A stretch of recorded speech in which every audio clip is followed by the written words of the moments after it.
Sebuah keluarga di Aceh Tenggara dibantai habis oleh keponakannya sendiri. Bagaimana dia bisa setega itu?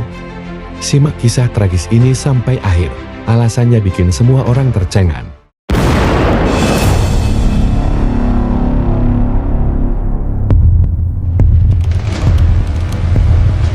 Welcome to Aceh Tenggara, the gateway to Aceh. Di balik tenangnya pedesaan Aceh Tenggara, sebuah tragedi kelam mengguncang warga hingga ke seluruh Indonesia.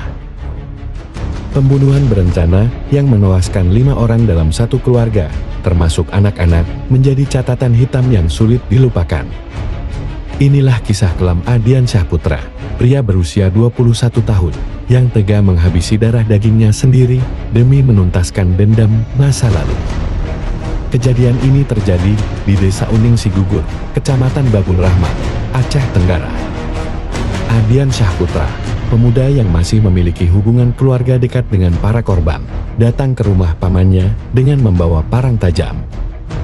Tak ada yang menduga, pria berwajah kalem itu ternyata menyimpan amarah membara yang siap meledak.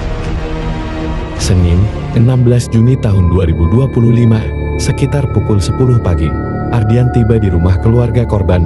Tanpa basa-basi, ia langsung mengayunkan parang ke arah pamannya, Nayan Basri, seorang pria berusia 52 tahun. Tak sempat menyelamatkan diri, Nayan roboh bersimbah darah. Setelah itu, Ardian membabi buta membacok Elviana, seorang remaja putri berusia 15 tahun, lalu Laura Alfitri, gadis 13 tahun, dan bahkan seorang balita bernama Fazli yang baru berusia 3 tahun. Hidayat, pria muda berusia 25 tahun, juga tak luput menjadi sasaran kebrutalan Ardian. Sementara itu, seorang perempuan bernama Matia berusaha melarikan diri, tetapi Ardian sempat menebas bagian kepala dan tangannya hingga membuatnya kritis. 5 korban tewas seketika di lokasi kejadian. 1 korban lainnya berhasil diselamatkan warga dan segera dibawa ke rumah sakit dalam kondisi luka berat.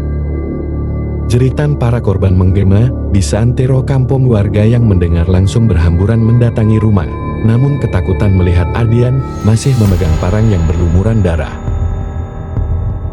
Ardian kemudian kabur menyeberangi kebun jagung, berlari ke kebun Said, lalu terus menuju kawasan hutan lindung Salim Pining. Situasi di Dusun Barung berubah mencekam.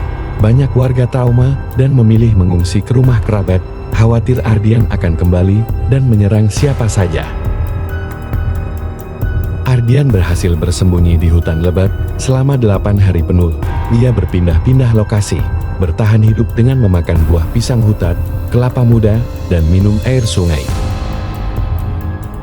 Aparat gabungan Polres Aceh Tenggara dan TNI membentuk tim pemburu khusus, menyisir setiap sudut perkebunan, lereng gunung, hingga pinggiran sungai, untuk memburu Ardian yang dianggap sangat berbahaya. Setelah pencarian panjang, pada Senin malam, 23 Juni tahun 2025, Ardian akhirnya ditemukan di Desa Salim Pining, Kecamatan Tano Alas. Ia tampak kelelahan, bersembunyi di bawah pohon besar. Tanpa perlawanan, Ardian diringkus aparat, yang langsung mengamankan barang bukti berupa sebilah parang, ketapel, 2 unit ponsel, minyak tanah, dan perlengkapan bertahan hidup lainnya. Dalam pemeriksaan, Ardian mengaku membantai keluarganya sendiri karena dendam. Menurutnya, sang ayah pernah dikeroyok, diusir, dan dihina oleh keluarga korban saat tinggal di Bener Meriah beberapa tahun lalu. Hal itulah yang membuat keluarganya hidup susah, dihantui rasa malu, dan membuat Ardian memendam kebencian yang sangat mendalam. Sejak saat itu, Ardian merencanakan pembunuhan secara diam-diam, menyiapkan senjata, dan menunggu waktu yang tepat untuk membalas dendam pada keluarganya sendiri. Ardian dihadirkan dalam prarekonstruksi pada 3 Juli tahun 2025. Ia memperagakan seluruh aksinya tanpa rasa penyesalan yang berarti.